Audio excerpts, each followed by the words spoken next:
What's up, y'all, and welcome to Players Choice. This is Cowboys Nation. It is October 31st. Happy Halloween, and it is our ninth episode, and it is a big week for us, ladies and gentlemen, because we got them hated Eagles this week, but we got some stuff to get into. Fellas, how the hell are we doing? Big Chris, what's up, baby? How are you? Say, man, you know what I do? I live the life of the 300 pounders.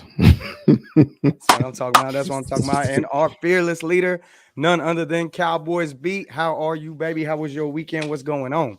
Hey man, look, I can't complain, man. I'm in Florida again this week. I'm just in a different part of Florida.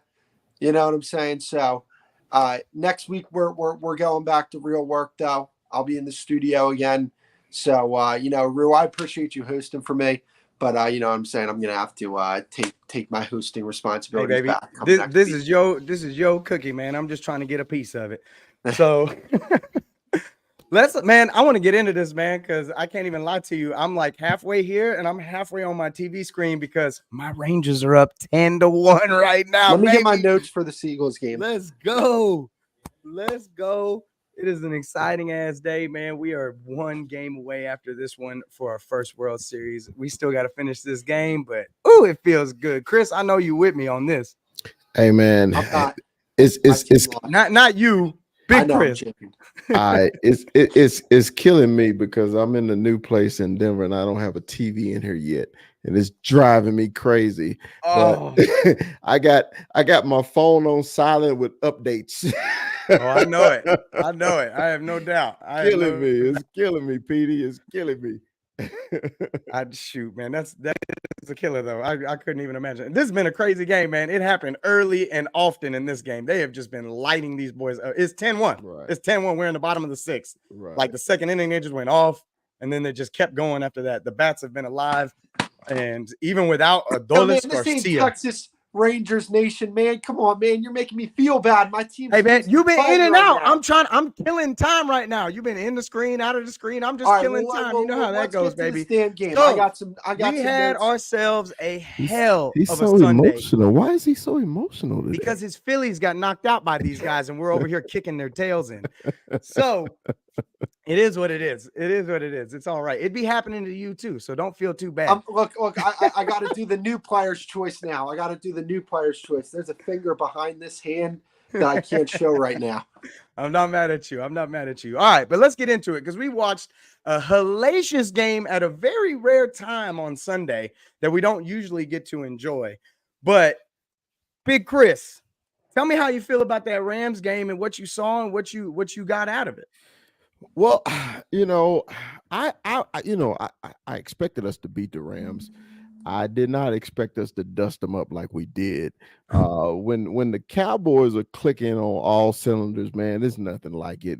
It's just so much fun when you can see the offense clicking, the defense clicking, the special teams is clicking in the same game. And then I was getting mad because I was like, is this a week too damn early? I was like, but hey, man, I'm gonna take everything, man. I was really impressed. Let me give a compliment to Mike McCarthy because I hadn't given him Yep. much this season. I hadn't given him Talk much to him. because I have been really pissed off about his aggressiveness in the offensive play calling and letting Dak Prescott off the freaking training wheels. He's a grown ass man and he's been in the league 8 years. No more training wheels, bro. If he throw a damn interception, he throw a damn interception. We got to play some football, and he actually let Dak play football, and the offense look exciting, man, and we've been begging, and we always been talking about if CD is a number one. Well, CD is a number one if you throw him the damn ball. You know, if you don't throw him the ball, of course he isn't.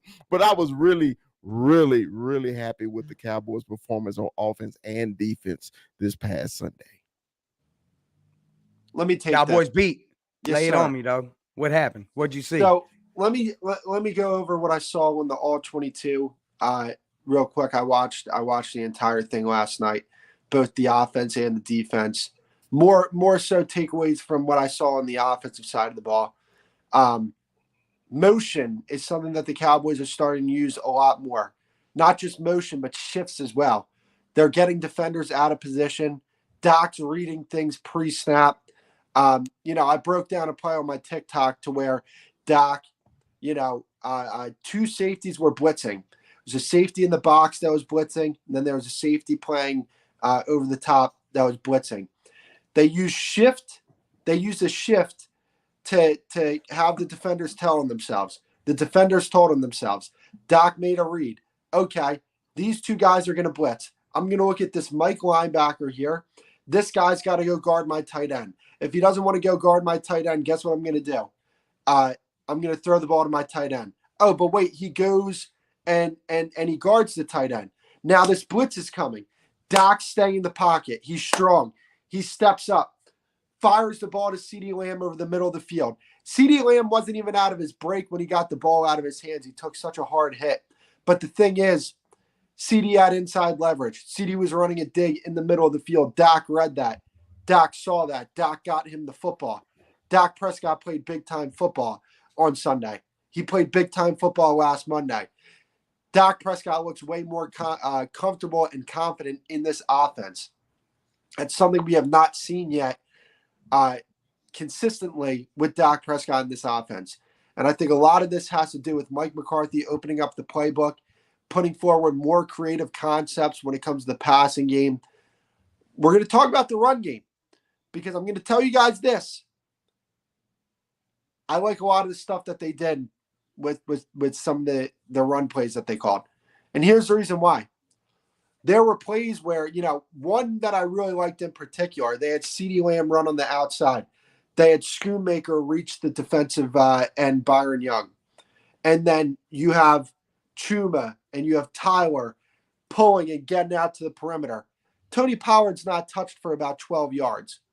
There was an inside zone that they ran where they pulled Zach Martin. He can sealed off the edge. And then they had Terrence Steele as a lead blocker. It was a nice game.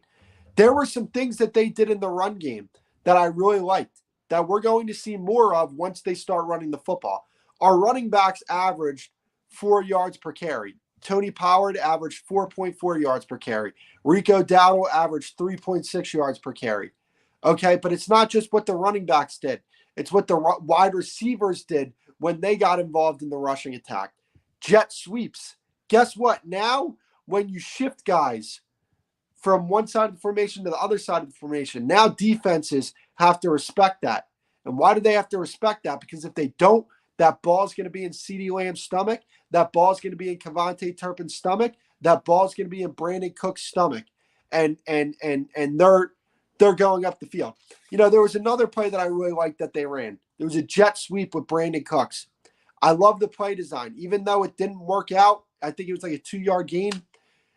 I loved it because they said, all right, we're going to block everything up except for this defensive end. This defensive end's going to have to try and run down our 4-3 wide receiver.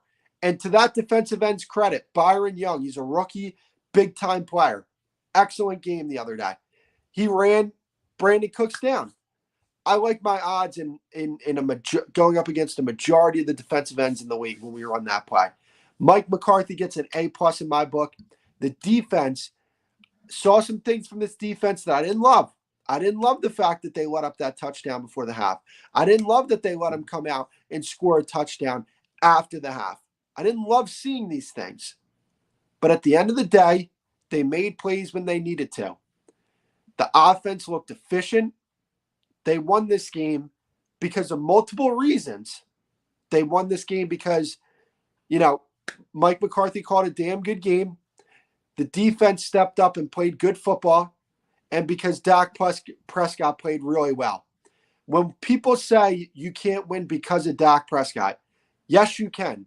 But there are other things that need to go on that need to be the reason why you win. You need to win because of Dak Prescott, because Mike McCarthy's calling a good game, because the defense is doing what they have to do. And when all those things come into unison, this team is so damn talented that if they can stay disciplined on both sides of the football, there aren't many teams, if any, that can beat this team. No doubt. And you hit a lot of topics on that. And one thing I want to harp on is what you guys keep harping on, and it's Mike McCarthy, because for me, y'all are giving Mike McCarthy a lot of credit. And I agree, he deserves credit. But for me, this was a coming out party for Dak Prescott. That's what this was for me. The way he was calling and doing and just the adjustments that he was making on the D line, or on the O line, I was just like, man, like, are we finally, is this the offense that I've been waiting to see? Is this finally it? All that motion too, man. Because I did not feel it last week. I didn't feel it last week. As good as it was last week, I still had my doubts about everything that we had going on last week, especially for how the conversions were on third down. And if you look at it this game, it was night and day difference from what you were looking at in terms of efficiency, especially on third down. If you look at the stat sheet, it shows 6 out of 12 they converted on third down in this game. Those last 3 drives, our starting lineup wasn't even on the field. The score was already 43-17, 43-20. Game was over. We had the backups in at that point. It was done. And just the way he called the game, they were talking about it during the game, how Dak was basically going in with like 3 or 4 plays at a time. And he was basically calling this offense, kind of like how we saw him do it in the preseason during that game where he was just standing on the sideline with the clipboard and called like one of the best offenses we'd seen the entire preseason. Just like it was a thing Minnesota last year in terms of what we got out of Dak Prescott yesterday. I know we tossed the interception, but damn it, that was tipped off of 2 different bodies and it ended up in the DB's hands. Hey, that shit's going to happen.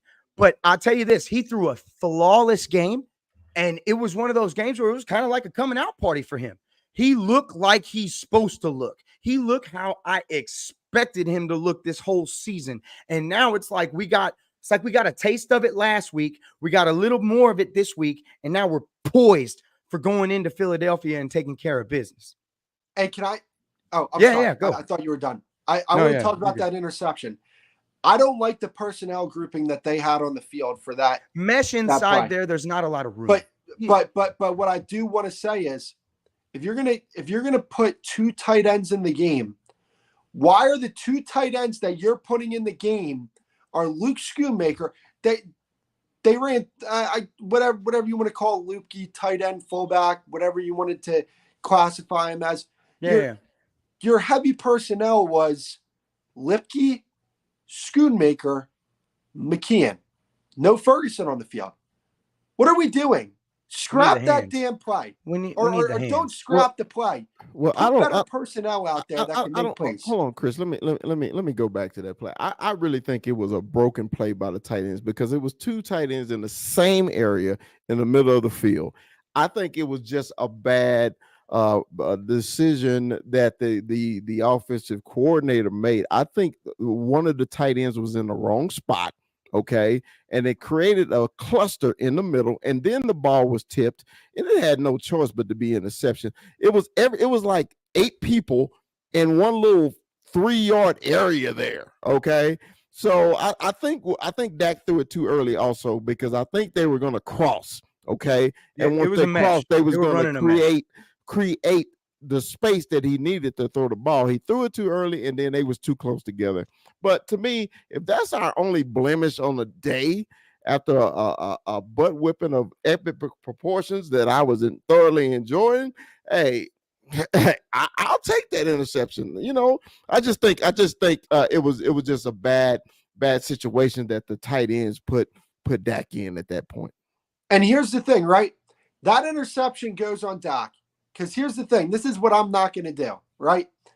I clowned Jalen Hurts for all 3 of those interceptions that he threw in the Jets game. In his defense, there was one where he threw the tight end that he literally gave to the defensive tackle. I gave Jalen Hurts crap for that because it was funny, because those fans run their mouth. Sure. But we're not going to give Dak Prescott an excuse for that. That turnover is on him. I didn't love the decision to throw the ball there at that point in the middle of the field to McKeon or Schoonmaker in the red zone. That interception's on him. We have to be fair in this. But these plays are going to happen. And I'll tell you this, he sure as hell made up for it. Like, the interception happened. Yeah, it was an ugly play. Yeah, it was probably a ball that shouldn't have been thrown in that spot. But hell, if that's the only thing you're going to take away from my game and we blew you out, you can have it. He was excellent. He was excellent. They're still human at the end of the day. They're not going to be perfect on every down, every play. But when you can come back from that and just you're lighting it up the rest of the way, I can live with it. I can live with a minor mistake that you literally erase from your mind and move on down the road motors with. Well, I think Dak took ownership of the interception. I mean, I'm not blaming the tight ends. Of course it was a bad throw. It was a bad the whole situation was bad.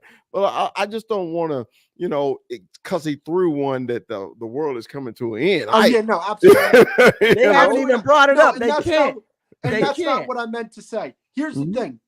Me and Rue had this conversation all the time. I thought Dak Prescott played high level football in 2022, but he threw all those interceptions. Here's my thing. You're going to throw interceptions as a quarterback. When I played, I threw interceptions. I mean, but I'm not as good as Dak Prescott. You're going to throw interceptions as a quarterback. It is what it is. These ESPN FS1 characters where they're like, he threw an interception. He threw an interception. Oh my God, you can't throw interceptions. Shut up. Relax. The quarterback's making plays. He's making plays, and they can make up for those interceptions. That's why, to me, like what we're going to talk about Jalen Hurts, I have a whole report on him. It's not that he's throwing interceptions. I don't think he's playing high level He's not quarterbacking at a high level. He's playing like Dak did his rookie season, but he's turning the ball over more. When you saw what Dak was doing last year, he started throwing with anticipation much more than he did in previous years.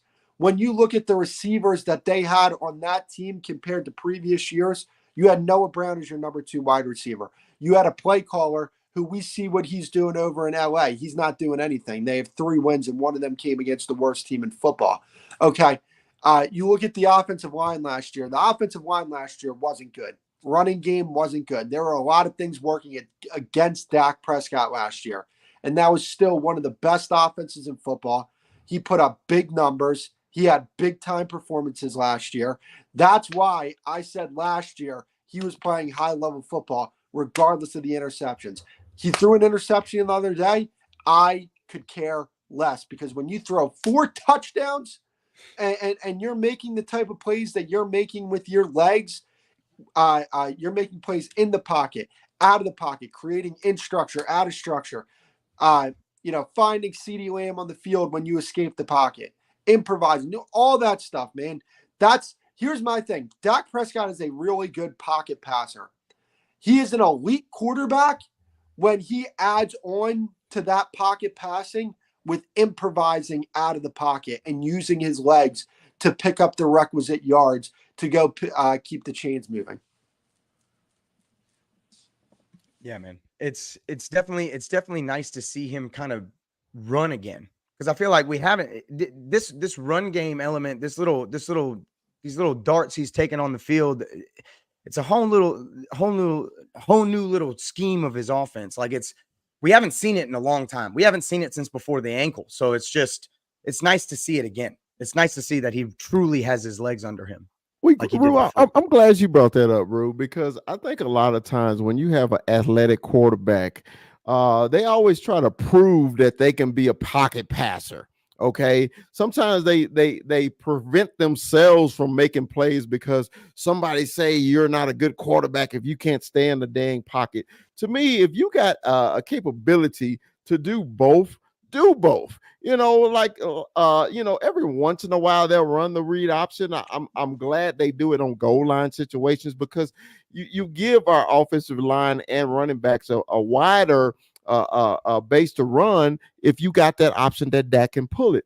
And then when Dak scrambled a couple times, if the receivers ain't open, take off, bro. Take off. And when he got the first down on the sideline, I was like, thank you, Dak. Don't just throw it away. Use your athletic ability. You have it. Unlike some of us, who played quarterback, they didn't have it. They just threw interceptions. But look, sometimes you just got to do it. Okay, you got to run. I don't know. I didn't put a shot across nobody's bow. I'm just saying. But I'm just happy that he's using that athletic ability that he has. This is what I'll say. When we talk about high-level quarterback play, I saw a lot of that from Dak. I want to talk about 2 plays in particular. That one touchdown that he had to CeeDee Lamb in that tight window throw. What did Dak Prescott do? He moved the safety with his eyes, right?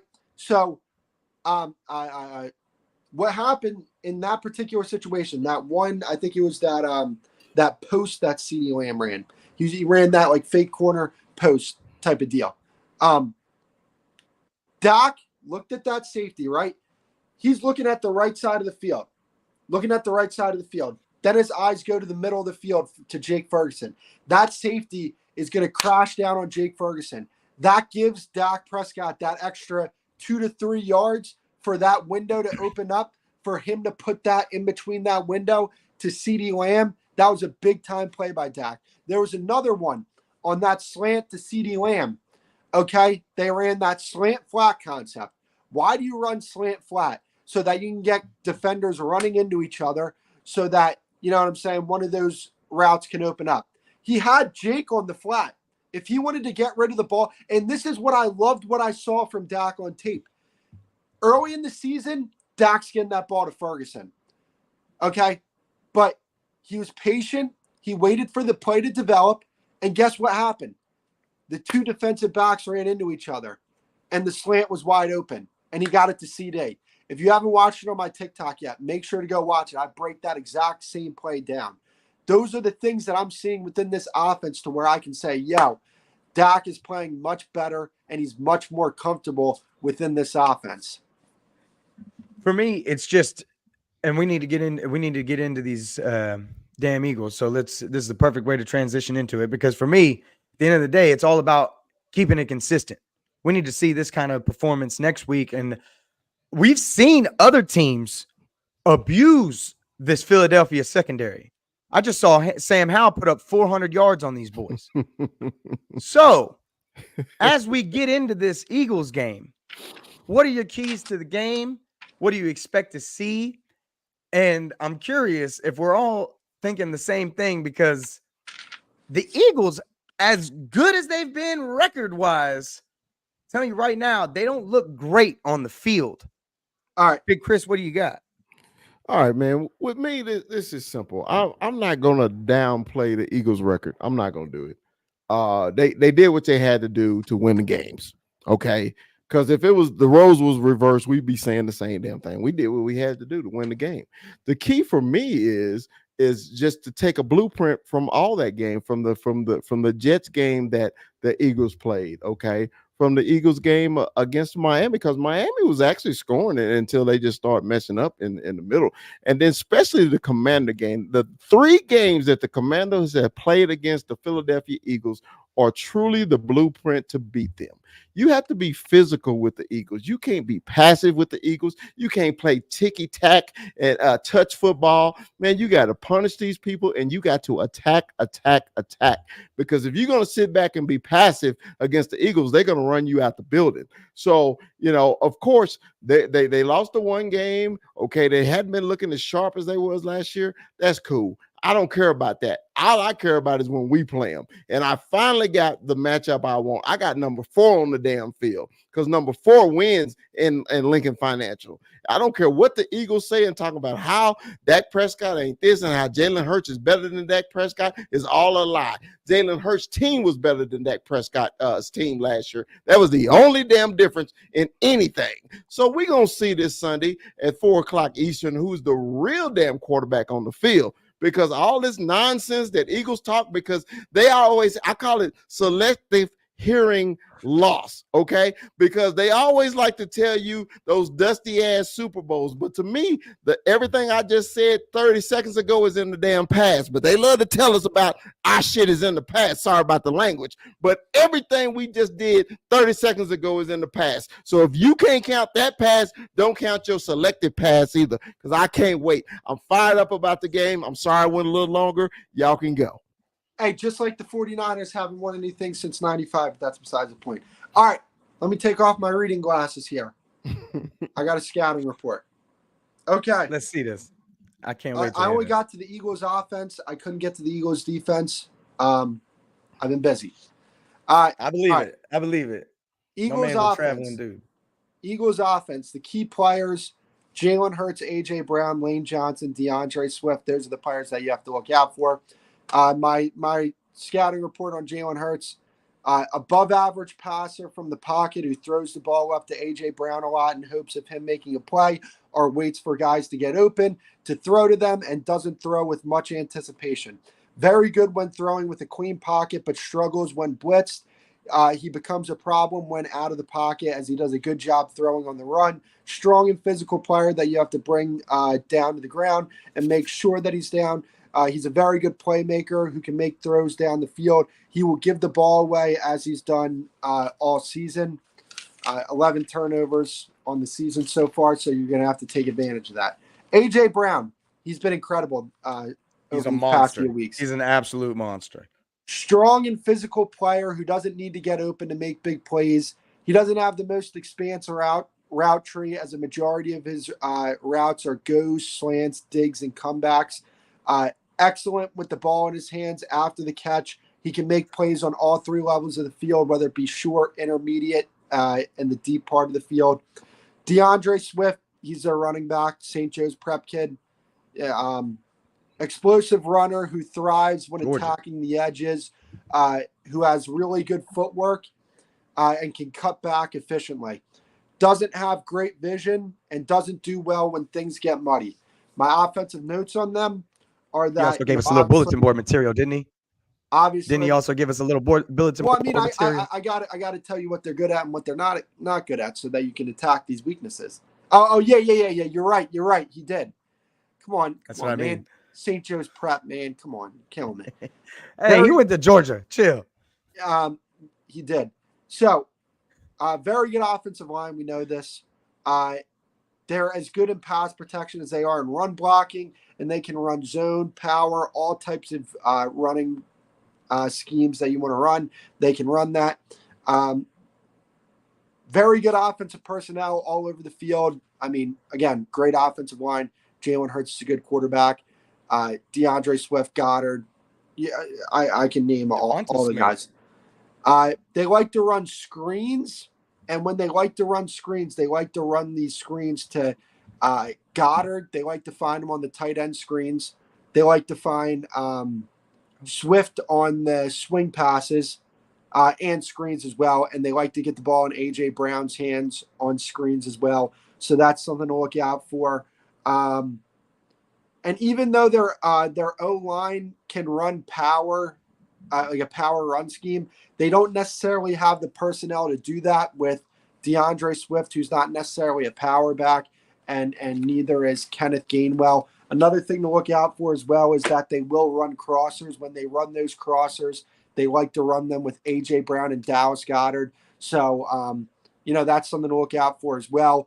But, to me, I think the main guy the Cowboys are going to have to pay attention to, obviously, A.J. Brown. I think the best way to go at A.J. Brown is set traps on him, try and get Jalen to force balls to him, and pause.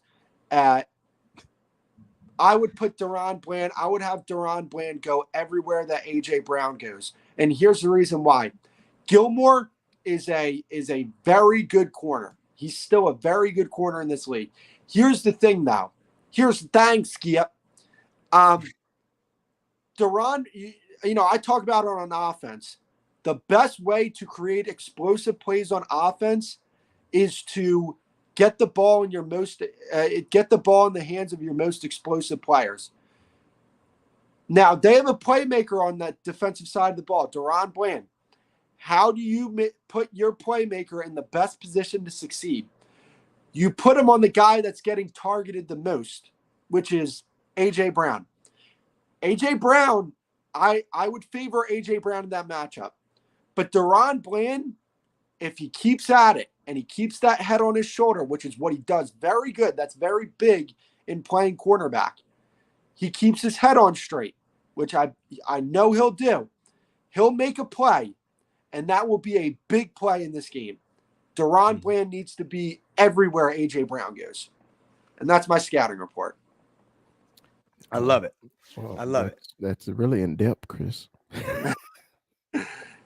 I said he got into it, didn't he? But that's Chris, man. That's how you do it. That's what you're gonna get with Cowboy B. You're gonna get it all. So that's how that works. Now, for me, I'm just gonna keep it real simple, real quick. There's a couple keys for this game for me. The biggest key for this game, for this offense, is to abuse that secondary. That secondary is porous. They were so ready to get rid of Slay before they kept him. Then when they kept him, they tried to convince themselves that he was what he used to be. He's not. Here to tell you he's not. Your secondary is at the bottom of the league this year. We need to abuse the hell out of that secondary in this game. When it comes to the defensive side, for me, it's about down and distance, because at the end of the day, the Eagles are the best team in football on 3rd and 1 and 4th and 1. If they get into a 3rd and 1, 4th and 1 situation, it is a first down automatically. There is no doubt about that in my mind. It is what it is. They're the best at it in the league. Don't let them run the football. Take the run game away from them and make Jalen throw. Make Jalen have to throw them out of this game, because that is not going to bode well for them. And you have seen proof in that pudding all throughout these first 8 games of the season. Real quick, does somebody know the count for Jalen's interceptions through these first? I believe it's 8. Eight, right? It's 8. Eight? Yeah, he's 8 tied for interceptions. second in the league in interceptions. Yeesh. So that's my takeaway in terms of what we need to focus on to take this game over and win this game. But I got to hear it from Big Fella. Where do you think it's going to happen? How do you think we take over this ball? My whole thing is, man, how they beat us in Philadelphia last year. They ran the ball on us. Okay, we couldn't get them off the field on 3rd down, especially in the 3rd quarter. That it killed us. So Swift has been playing excellent on the Eagles offense. It actually he fit in well. But sometimes the Eagles offensive coordinator get away from the run, and hopefully he'll do that again on Sunday. But if not, if they're determined to run against the Cowboys, we may have a few issues. Just because, no one has attacked us on the ground yet. No one has. Okay. So I got this strange feeling that the Eagles are going to try to get real physical with the Cowboys and see if they can punish us up the middle with their offensive line. That being said, the Cowboys have to be ready for that. Okay. And I think this year's difference on that defensive line is Odighizuwa. Odighizuwa has been playing at a high level. We've been talking about Dak Prescott playing at a high level. Odighizuwa, man, has been performing very well. I think he's having a Pro Bowl season. So I'm just looking forward to our defensive line matching up the physicality against the Eagles' offensive line, because, Rue, you heard me say this so many times on several different shows. You can't get punched in the mouth and don't punch back, okay?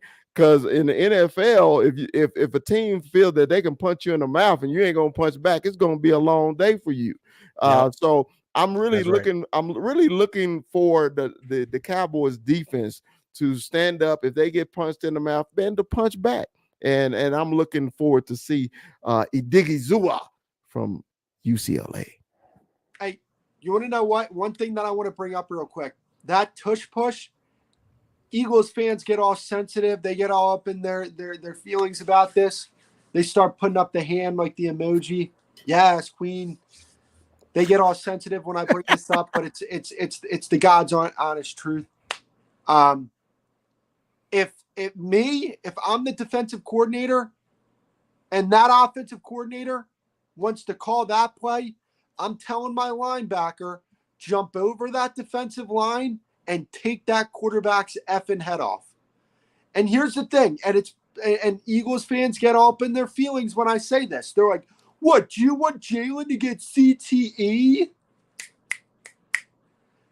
No, I don't.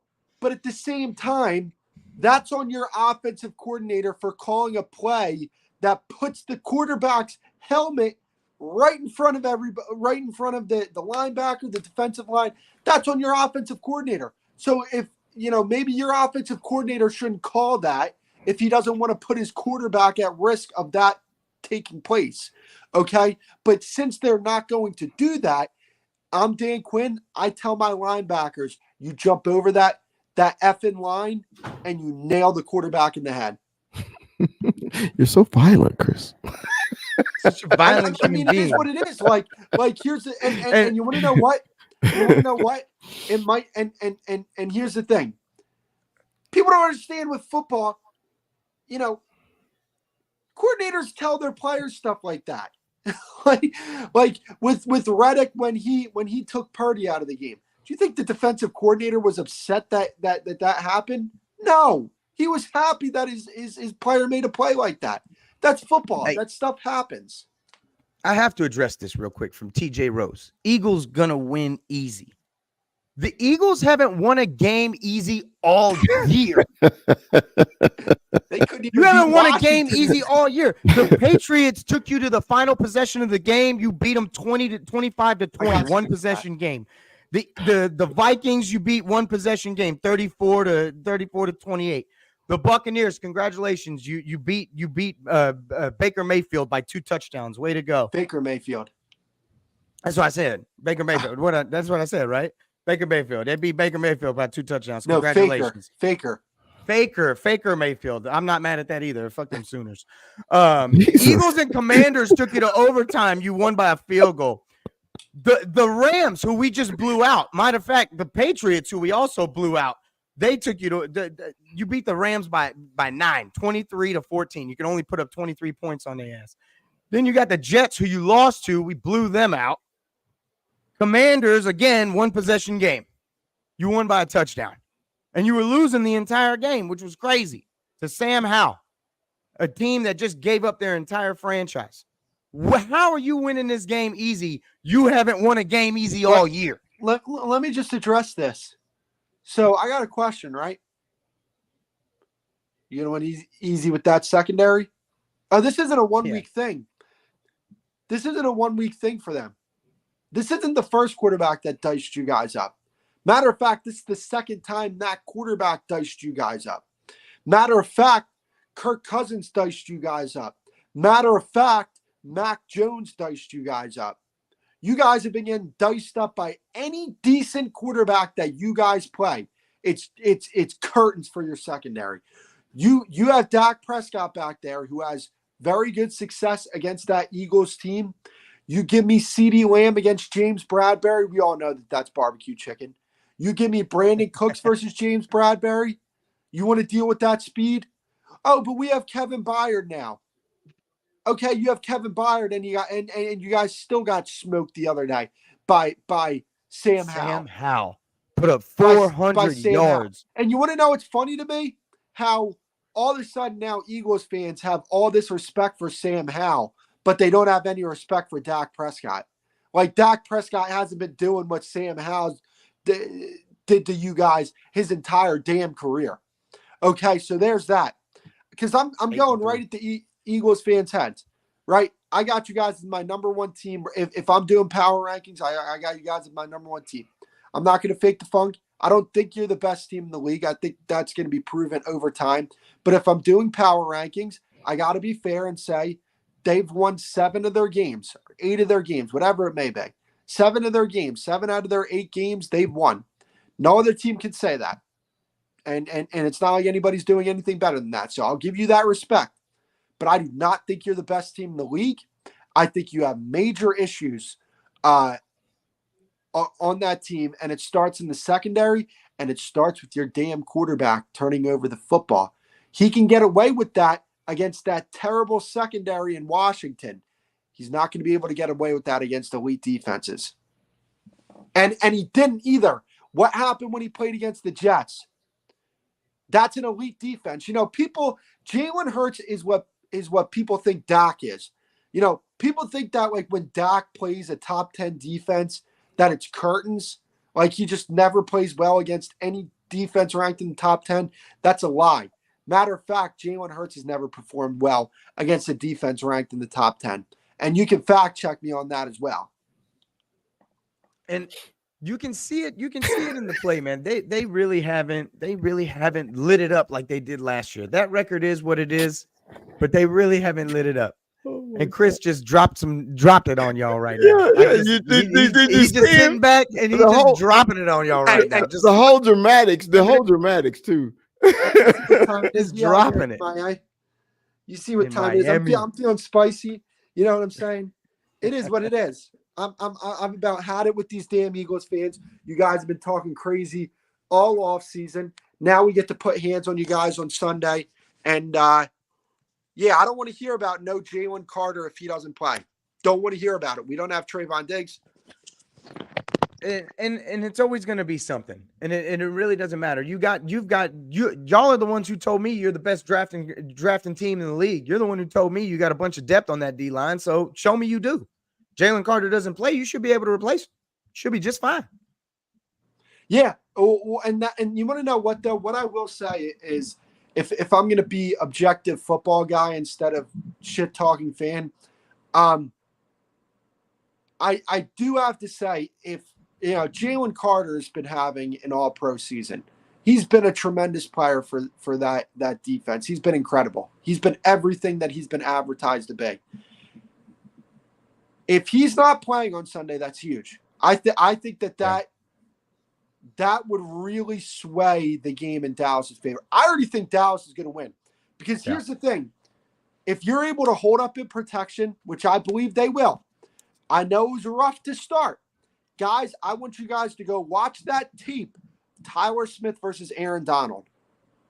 Tyler Smith did better work against Aaron Donald than Zach Martin did. He was tremendous, no doubt about it. Tyler's killing it. Tyler's absolutely lighting it up. If they're able to protect and attack that secondary, because, analytics is really taking a hold in football circles. And here's the reason why I say this. Mike McCarthy the other day, when he was asked about the pass-heavy attack the other day, what did he say? He said, analytics told us that that's the way we should approach this game. Okay? So, with that being said, I can tell you this. That analytics team in Washington told that coaching staff, you throw that effing ball 50 times. And that's what they did. And if I'm Mike McCarthy, I'm saying we're throwing that ball 50 times, because Sam Howell can have success against that defense. I got a better quarterback, and I have a defense that's going to be able to hold up. You get a lead in this game, Jalen Hurts has to play from behind. He took the glasses off. He's going to give you that football. He put them back on. I don't know what to do with my hands. Hey man, I'm excited because I love fan Cowboy beat. I love fan Cowboy beat because he hates the Eagles so much. And I'm with him. I'm with him. It's really there's a special hatred from Chris. Yeah, there's a special hatred for the Eagles from him. It's only one team in the NFL that I hate. And I hate the Eagles, and it's not the players on the Eagles fan. It's just like the reason why people hate the Cowboys fans. You hate the Cowboys because of the fans. I hate the Eagles because they're the fan, because they just tend to forget, and they just think that their team has always won and been the greatest thing since sliced bread. You got the shitty green Eagles jerseys back, and you think you've done something, but you never won in that damn jersey. So it really don't matter what you wear. It really don't matter what you wear or what you bring back or whatever like that. It doesn't matter. Okay, and you can Google the all-time winning record, because I will play it again on TikTok every time. We've been kicking your ass since 1960. Okay, it's a fact. It's a fact. Okay, so I don't care what you say. You want to bring up your past, but you don't want to bring up the whole past. But the big fella's here to remind you, because I'm old enough. Okay, and I'm gonna bring it all up. Don't bring up just your part. Let's bring up everybody's part. So since 1960, when the Cowboys came into existence, check the damn record. Facts. No, and that's no doubt. And you want to know what? When it comes to this game, right? The biggest thing to me is you got to understand. Just stay up on down and distance. That's big against the Eagles. So you can stay up on down and distance. You can attack that defense. Teams get overwhelmed in the first half of games against the Eagles because I think they go into these games intimidated. I'm going to be honest with you. But then when they realize they're not what we think they are, we can move the ball on this team. Then you see performances like Kirk Cousins throwing for like 250 yards in the second half. Then you see Mac Jones throwing for 200 yards in the second half against them. And then you see a guy in Sam Howell who was just – I love Sam Howell. I'm not going to lie to you. I don't know how good of a quarterback he is, but I rock with the kid You got gut. because his Got mentality Yeah, is. I'm not mad at a kid Got guts. came up like that. Yeah, he I, got I, gut. I love it because, like you said, he's got guts. He's like, man, I might throw an interception, but I'm going right at these bozos. They're not going to stop me. I got a great receiving core that I can throw the football to. Another thing that I want to talk about with the Cowboys offense and attacking this Eagles defense, motion really messes up the Eagles. It really messes up the Eagles. We've seen that now.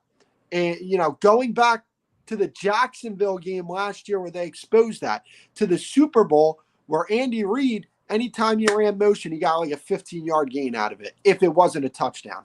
So that's another thing. The Cowboys have started to improve in the amount of numbers of times that they've been using motion. I want to see it more because it wasn't just motion just to move guys around and do all this other, stuff playing with defenders' eyes. They did motion and it was effective. I want to get into this before we get going for the night because we got like 10 more minutes at least, and I think we've pretty much touched on everything there is to touch on for the Eagles. But obviously, it was the trade deadline. It has come and gone. We didn't see anything happen. We didn't see anything huge go down. We did see some things happen around us. But I'm curious, how do we feel about the fact that we didn't go out and get a receiver? There was rumors about the running back position. There was rumors about a cornerback. I mean, we heard about Surtain, we heard about Henry, we heard about Devontae Adams even. Like we heard some crazy names and some crazy things kind of being tossed around, and obviously nothing went down. And what are your thoughts, man? Yeah, let me go first because I know Chris got a book on this. My whole thing, I didn't really care if we got a splash player or a superstar player.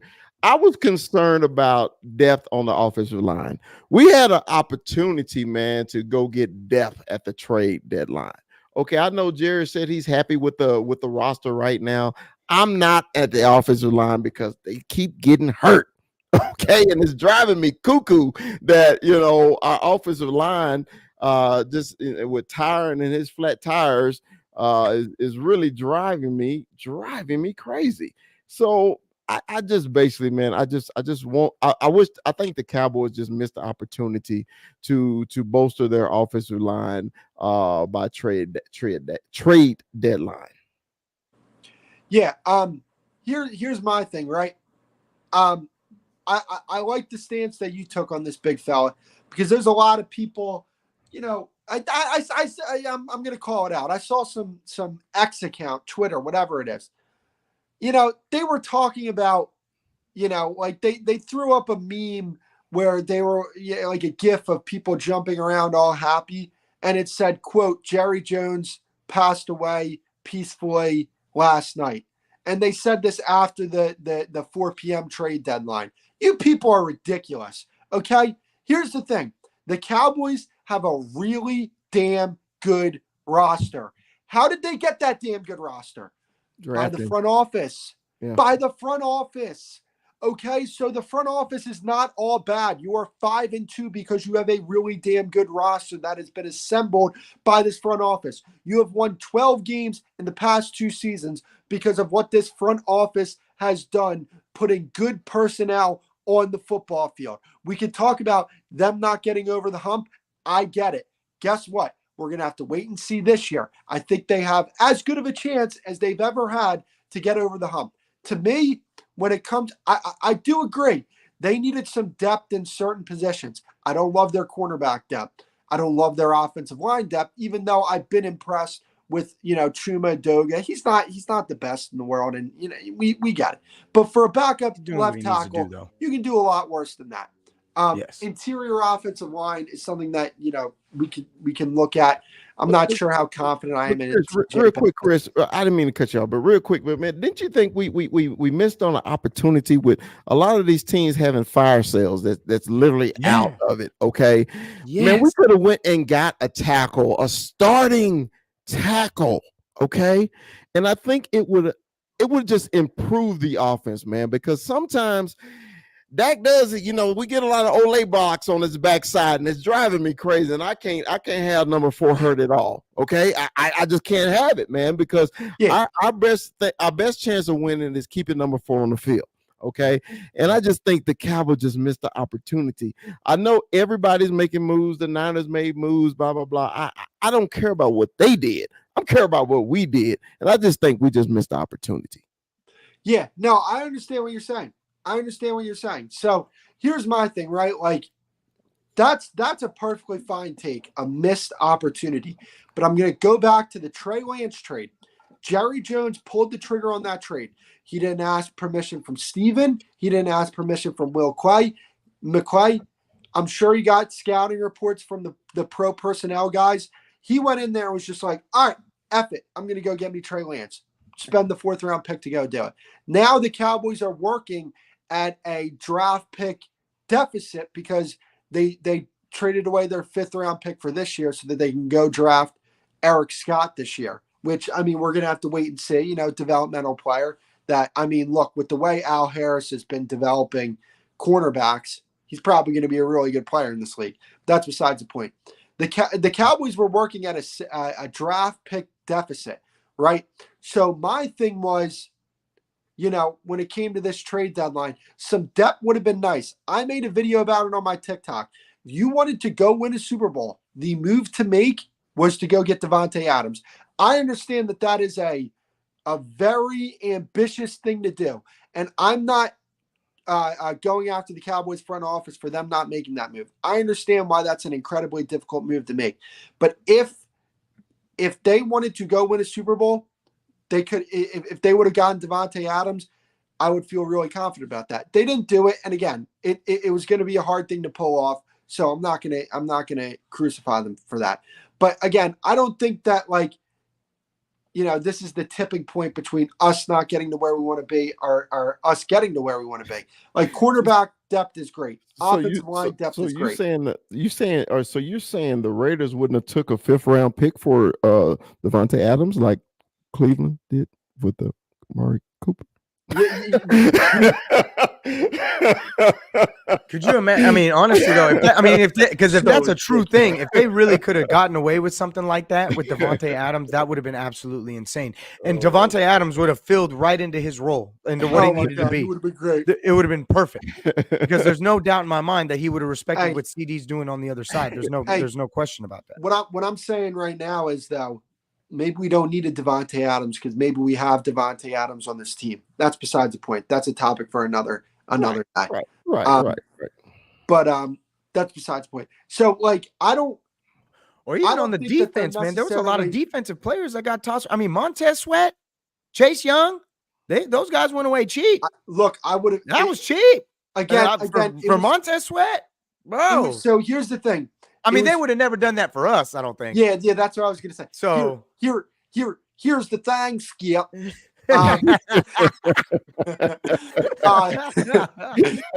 So San Francisco spent a 3rd round pick to go get Chase Young. That pick may be it might end up being better than the Cowboys, but it also might end up only being a few picks behind them. So when you take into that into consideration, Washington was going to be like, yeah, we'd rather deal with the team not in our division. 1, 2, if the Cowboys wanted to go get Chase Young, they would have to go get a 2nd round pick. I'd be all for it because the guy's only 24 years old. He has all the potential in the world. And now I can't even believe they just did that. Like, they just gave away 2 of their staples on that. Look, the Cowboys must have had a 1st round grade, a true 1st round grade, because if people don't know how the draft works, you have 12 to 16 true 1st round grades. And then you have a bunch, and then it goes from there. They definitely had a true 1st round grade on Chase Young in that draft. If you're going to sit here and say we had a 2nd round grade on Trey Lance, that's why we decided to trade for him. Chase Young could have been a thing, but he was also dealing with that ACL injury for a long time, so that's something to take into consideration. But Chris, out of the 2, man, I like Sweat better. Yeah. I agree. Better. Now, I was shocked that they traded both of them, but I was just like, Man, if you have an opportunity to go get Sweat to add him to this defensive line, Would have loved oh it. my God, Dude, oh my Now God. he went for a second round pick, though, right? No, he went for like a no, third that was a or second no, round he went pick. for lower. I No, thought that it was was a second. 3. No, he went for a second No, round that pick. was Chase. I thought went for the Chase second. went for No, he 2. went for a third. Chase went for a 3. He went for a third, Oh, and then Sweat went for the Bears. The Bears' Yeah. second round pick. okay. So if you were going to go get Montez Sweat, you were going to have to give up a first round pick.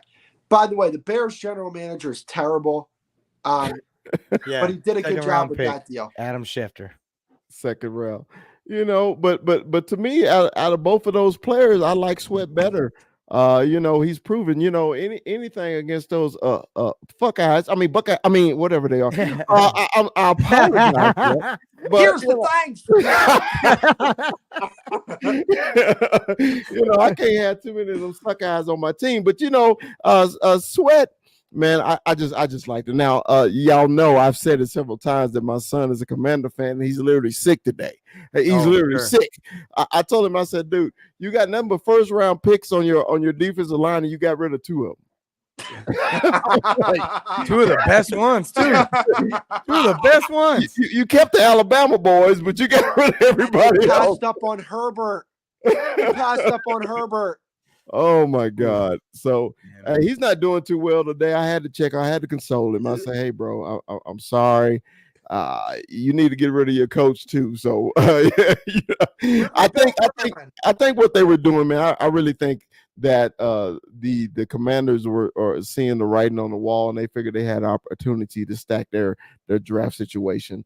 Because I think they're going to redo the whole front office and their coaching staff, so they're just trying to get a head start. You got new ownership in there. It was basically your last hoorah. Yeah, they lost that game to the Eagles, and now it's like, all right, we're cleaning house. And I'm curious to see if Eric Bieniemy becomes the head coach of the season. He's definitely going to be the head coach, man. He's going to definitely be, because, dude, Sam, to put those points on the Eagles and everybody else, dude. As a young kid, he's a gritty kid. Hell, he beat us. I just like him. I think the Commanders are going to be a concern next year. But, I just, as a Cowboy fan, I was just like, to me, that was a missed opportunity also to get one of those, to stack the defense. Why not stack it?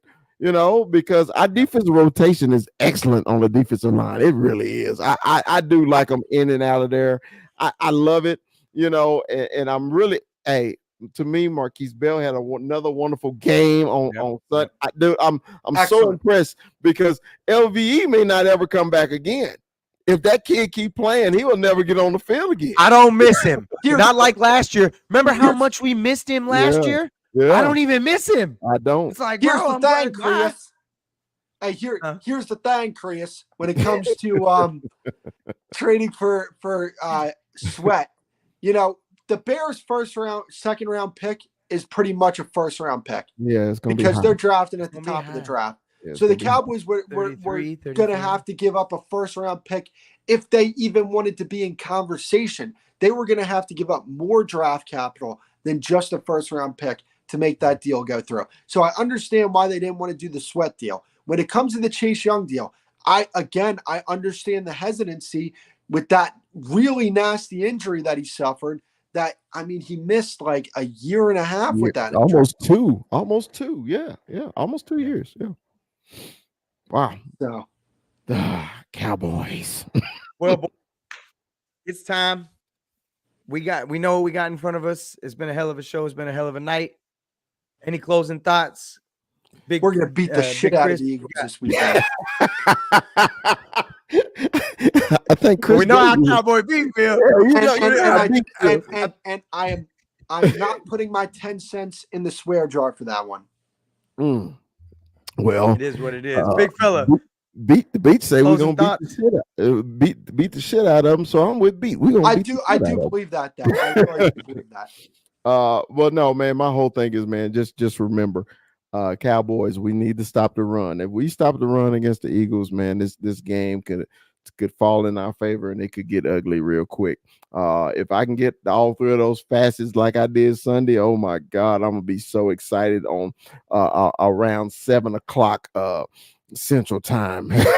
And shout out to Sam Howell, man. Look, I don't think I've had this much respect for an opposing quarterback in the division as I do for Sam Howell. I'm a big fan of his man. And you want to know what I loved when he got drafted? His homeboy from college called him and was like, "Yo, man, I can't believe this, man. You're my quarterback now." He's like, "Yo, I'm gonna holler at you later, though. We up though." And I was like, "Yo, I like this kid." I tell you this, I just can't wait for that end of that game to come, and for us to send the Eagles onto their bye week on a loss. You're going to be one of those 33% of teams that goes into your bye week with a loss, and it's happening. And then You're they're going to be one of those 33% with a loss. Yeah, because don't they come out against 66% of teams going into the bye week cover. Don't not only do they cover, but a lot of times they win. Wow. Okay. All right. That's it. Ladies and gentlemen, that is it. Goodbye. That's it. Peace. You got the end stream. Yeah.